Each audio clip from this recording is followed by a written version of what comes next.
a high-octane, adrenaline-pumping actioneer starring Wonder Woman, Green Lantern, and Black Adam. Sounds like the Justice League film we didn't know we needed. This is my review of Netflix's Red Notice.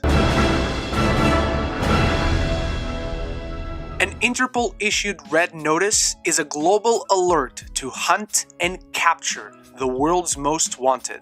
But when a daring heist brings together the FBI's top profiler, John Hartley, and two rival criminals, there's no telling what will happen. Before I properly kickstart with my review, I want to know your thoughts on Red Notice. I want to know what you're excited to see in it, if you've seen it, if you enjoyed it, if you didn't, anything and everything. Throw it down there in the comments below. Start the conversation, because that is always the most important part. And while you're down there, make sure to click that subscribe button if you enjoy what you see here, so you are always aware of any conversation regarding your favorite movies and TV. This entire film is a collection of movie stars that have a ton of charisma, a ton of charm, a ton of energy, and can carry a film on their backs very easily. And you get that with Ryan Reynolds, with Gal Gadot, with Dwayne "The Rock" Johnson. If you know anything about me, you know I'm a big fan of The Rock. You know I'll always be there to at least give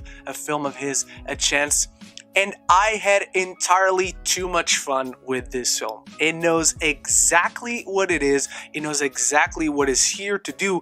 And even at 2 hours, it moves at a very brisk pace. The charisma of these stars just bounces back and forth between them very organically, very seamlessly, and it's a ton of fun to see them interact on screen. The film doesn't really even try to fool you in thinking this is gonna have some surprise layers to it or whatnot. No, this is a straight to the point action film. This guy is chasing this guy, and then there's this other woman in the mix, and they both have to team up to take her down. It's a really fun action film from beginning to end, and all these misadventures and these relationships forming throughout the film. The banter between Ryan Reynolds and The Rock is fantastic. There's a ton of fabulously put together and constantly entertaining scenes throughout the film. I really do like how it builds and keeps shifting the gears of who has the power between these three characters, between Gal Gadot, between The Rock, between Ryan Reynolds. It's a constant cat and mouse game between all three of them, seeing who outsmarts who, and that is just tremendously entertaining to me. It always kept me into the adventure, it always kept me interested, and that's what I signed up for in a film like this. It was to be entertained, to get some fun action, to get some engaging characters, and that's exactly what they did. They fit the bill in that regard. And then you got some action in the middle, which for an action film, I gotta say, the action really isn't the best. For an action film that stars action stars that can pull off action on screen, The Rock himself is a former professional wrestler. He's used to, it's his specialty to fake a fight on screen.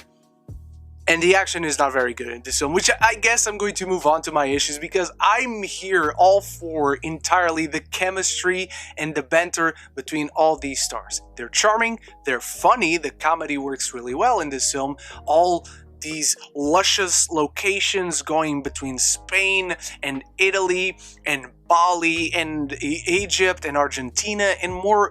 This is a slick production. The film looks slick, it's slickly produced, it's got great production values. It also moves so fast, it doesn't really have a pace to it. And what I mean by that is that when you have a cadence between more slow, intimate moments between characters, then you start to build to something more vibrant, more adrenaline fueled. You start to build to change the pacing of the film.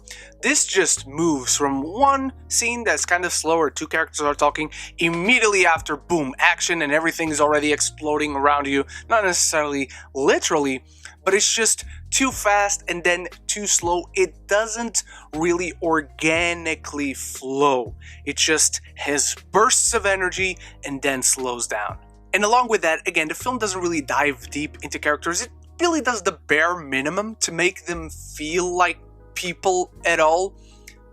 But that bare minimum, just enough, suffices the cravings for a charming, funny action film that just allows you to have fun with these characters around the world in an interesting enough premise of chasing down these eggs that Mark Anthony gave to Cleopatra and whatnot. It's just there to give you a fun time. It's easily forgettable in the long term, but it's the charisma of these actors, the charm of their characters, and their interactions bouncing back and forth that keeps you engaged. Red Notice is not deep, it's not exactly three-dimensional or even compelling, but it is one of those simple pleasures in life. If you ever want to sit down on the couch, have some friends, this is the type of film that I like to watch, to be engaged by, in just oozing charisma out of the screen due to these three very gorgeous,